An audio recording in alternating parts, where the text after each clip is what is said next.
So I've had a lot of people here recently say, "Man, you ought to get you a drone to go along and with your filming and stuff like that." And of course, I respond back. I say, "Man, I've got a drone.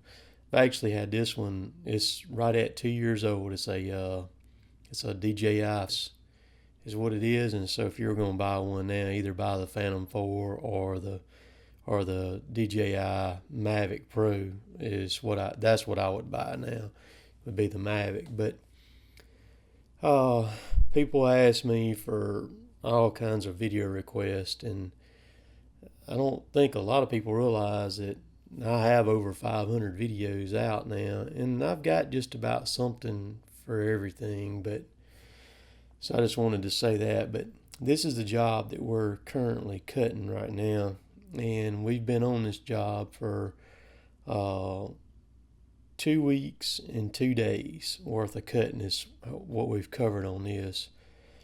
And you're going to see in a little bit, you can kind of see the contour of the land here, the way it looks, and how it's laying in the terrain that we're dealing with here.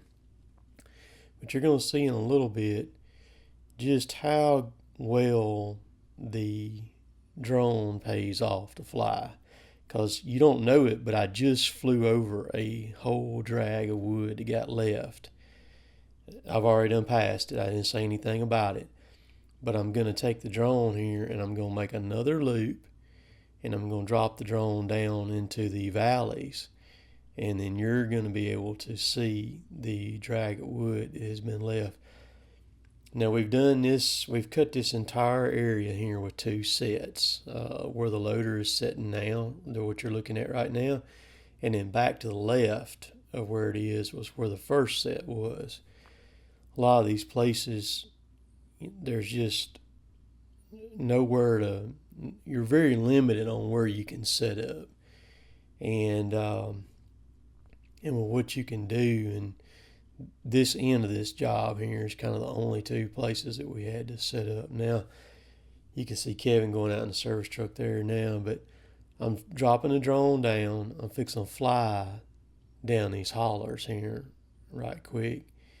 And if you'll be paying attention here in just a little bit, I'm gonna fly over this whole drag of wood. Now the thing about it is you can't walk this and look at everything, because there's so many crooks and crevices and stuff like that, and you're going to see that.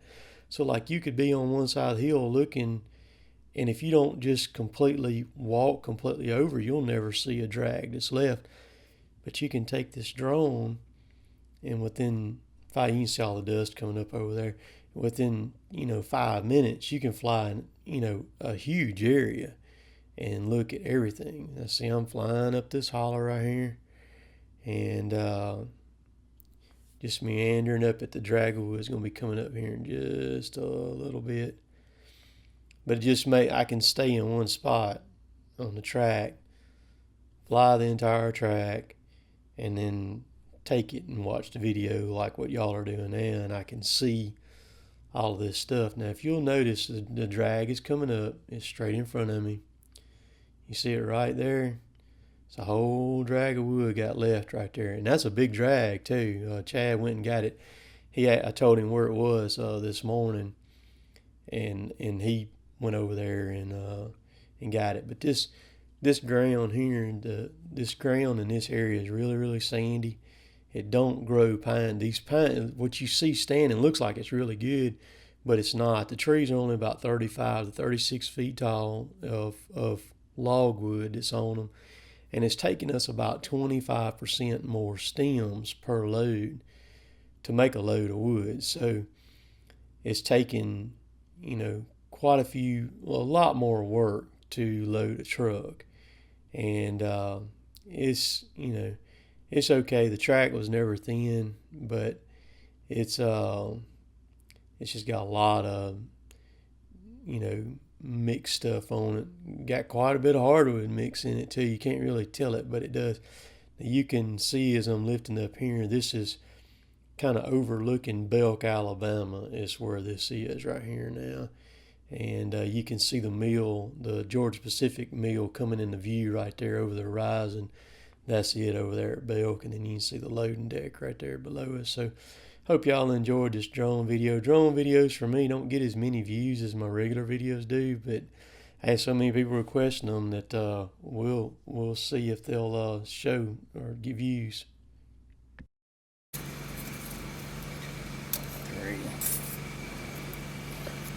Do blue, that's blue. What do you think?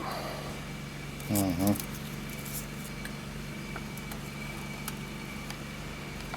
There's where it goes. You can definitely tell the ones that was blue on right there.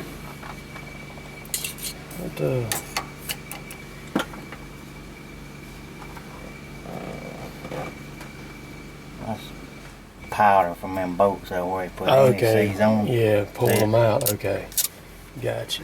It got that hot and all that. Yeah. Ride it up. Mm-hmm.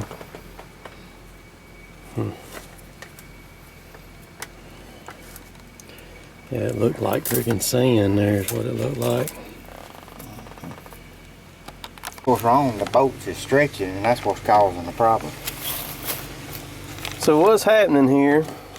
We just put a caliper on the new bolts and the old bolts, and the old bolts are stretching. One of them was actually 100 thousandths longer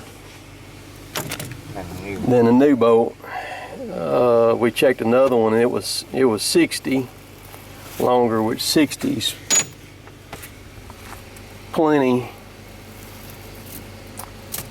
to blow it. So those bolts are stretching. That's the reason why it keeps blowing about once a year. See, it actually busted this spacer right here. That spacer goes right there. Yeah, they actually split that spacer, and that's thick.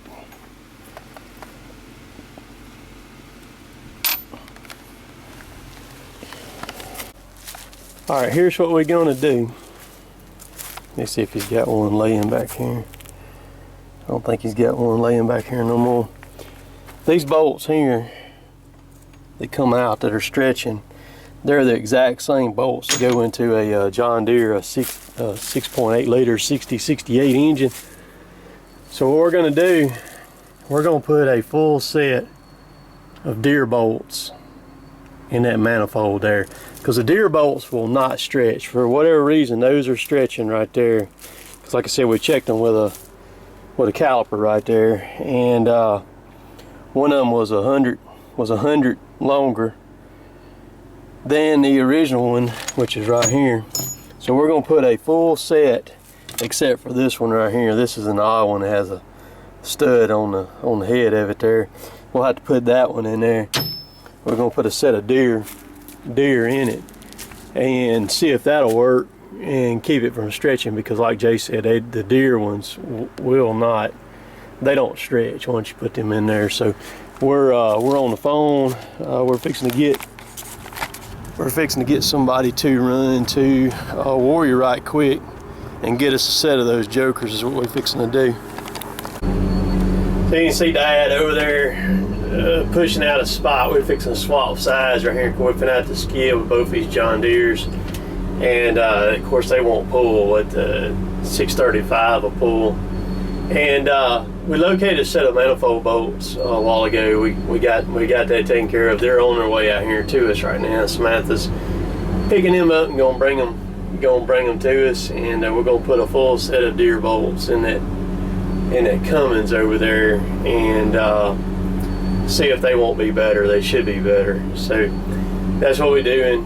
You hear that undercarriage squeaking on that dozer. What does those?